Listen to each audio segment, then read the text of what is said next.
Iowa became a state back in 1846 and adopted the caucus and convention system.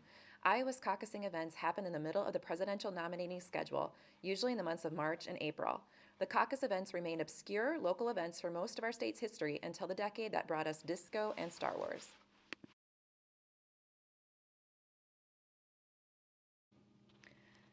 A major event had to happen in order for Iowa to move out of their 126 years of fairly benign caucuses, and that happened in 1968, part of a tumultuous year indeed.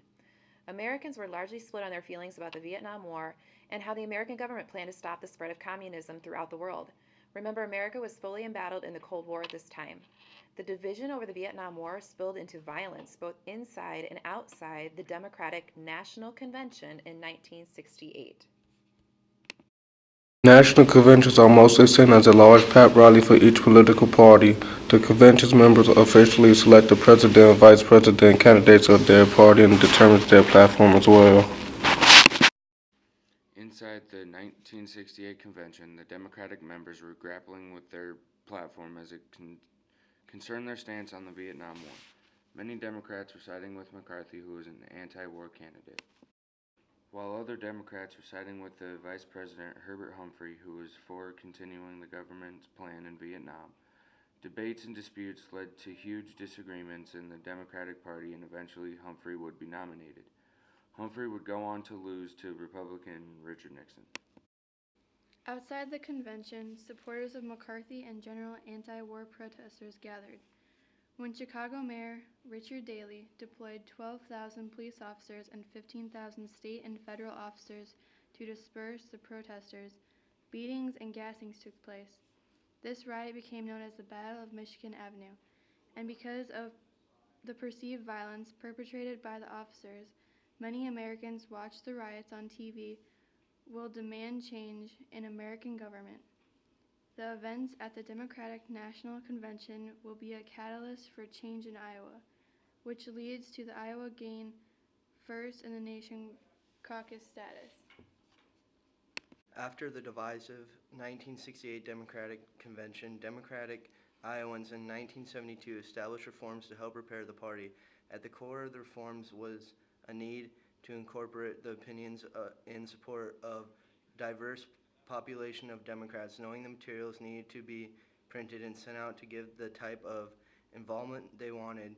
It was mandated that there needed to be 30 days between the caucus and district conventions, plus 30 days between district and state conventions. With the state convention scheduled for May 20th, this meant that the latest the caucus could take place was January 24th.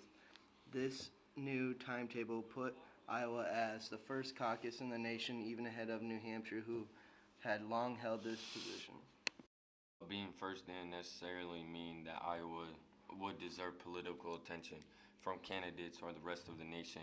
However, presidential candidate George McGovern was encouraged to campaign extensively in Iowa. His second place finish in Iowa's caucus brought him enough political attention to go on and win the nomination, because the media followed the happenings in Iowa in 1972, a precedent of candidates focusing their attention in Iowa began to develop. 4 years later, in 1976, a Democratic governor of Georgia, who wasn't considered a serious contender for presidency, won the caucus in Iowa.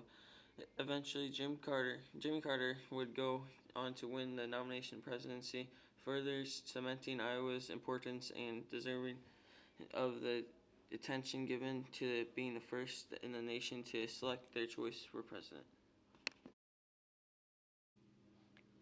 1976 was also a big year because the Republican Party decided to hold their caucus on the same night as the Democrats in Iowa.